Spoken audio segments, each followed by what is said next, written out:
Hey, so I had a couple client calls today, and this came up in two of the calls that I had, and it was about showing up and publishing content, letting our voice be heard, letting our face be seen by others. And I'll tell you, this is not easy. This is something that I've had to kind of work myself into also in sharing my message, sharing my image with the public in my marketing. So here's what I suggest from a somatic experiencing perspective. For those of you who may be familiar with the work of Peter Levine, I'm a big fan of applying these principles in business because I think they're extremely relevant. And a lot of the things that hold back business owners, especially healers, folks who have come to work of helping others heal, oftentimes we carry with us wounds that we've learned to tend to very effectively. And there may still be some content there to process. And I think a lot of that can show up for us in our businesses when we're marketing, when we're sharing our message with people, when we're putting ourselves out there. So sometimes we need to go through some of the unconscious content that needs to surface, and comes back to a belief that I hold that business, being an entrepreneur, being a small business owner, is a journey of self-development. It'll push us, it'll compel us to grow past our comfort zones and learn new skills and get past some of the obstacles that may have otherwise had us very contentedly within our comfort zone. So if you're wanting to get more comfortable with putting content out there, publishing content, making videos even, but being on podcasts, here's what I suggest. And this is from a somatic experiencing perspective. And it comes from this principle we talk about in somatic experiencing called titration, where if you have a lot of potential energy, if you've had bad experiences in the past, whether it's from school, whether it's from parents, like people being critical and you internalizing those judgments and feeling that it's not safe, it's not psychologically safe to be who we are, to say what's on our mind, to share our knowledge, then that can be a problem. So there may be a lot of potential energy there. So imagine shaking up like a bottle of soda, right? So this is the principle of titration. Imagine you've shaken up a bottle of soda. If you just unleash the cap, man, that's going to be sort of a fizz party, right? So, and a bit of a mess to clean up. So one way to do this that might be a little bit, a way to mitigate a potential mess would be to slowly kind of just uncap that pressurized container, just a little bit at a time. Psst, psst, psst. And over time, that pressure diffuses. Yeah, so this is the concept of titration. And applying this concept within the context of marketing, showing up and putting ourselves out there. I suggest a process for this.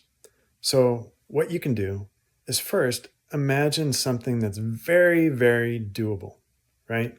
So if you're working on showing up and creating video content, which isn't easy, by the way, even very successful video content creators admit like, hey, yeah, I'll just say this for myself too. I think I look totally goofy on camera. I think I sound totally goofy. And it's of course because we sound different and we don't look at ourselves all day. So it doesn't look normal to us. I don't think it's natural for us to be filming ourselves on camera. This is kind of a modern invention. And of course, people who do that for a living, they get used to that. But yeah, for those of us who don't do it for a living, this can be a learned skill. So just to normalize that before we get into it. So if you're uncomfortable on camera, here's where you can start. You can pick up your phone and, it doesn't even have to be on. Talk to the phone as if you're making a video. Yeah, so that's step one. Maybe if this is like a big lift for you, you might even do that for a few days. I'm just going to talk to the phone for 5 minutes every day about something. It doesn't matter what. Something, be best if you're talking about something that you know about, that you share about in your message to your folks. Okay, so step 2, turn the phone on and actually record something. Now record it, but you're not actually going to watch the recording yet. So you're going to record it, turn it off, and you can delete it if you want. Okay, step 3, you're going to record it and then you're going to watch it. Yeah, but you're not going to show anybody else yet. Okay, step 4, if you have a friend or a colleague or a coach, record it and publish it on an unlisted YouTube video and share it with a small set of friends or a coach. And there it is. You don't have to show it to anybody else, but you've published your first video. Look at that. Yeah, it's unlisted, but it's published. So between each of these steps, and this is key, between each step, I invite you to take time, pause, slow down, notice what comes up for you. Yeah, and even better yet, if you have a little journal, just like write down what's going on and take some time with that. And, if you're an integrative or holistic practitioner, you probably engage with your patients in some shape or forms of mindfulness. And so what we want to do here is turn the lens inside.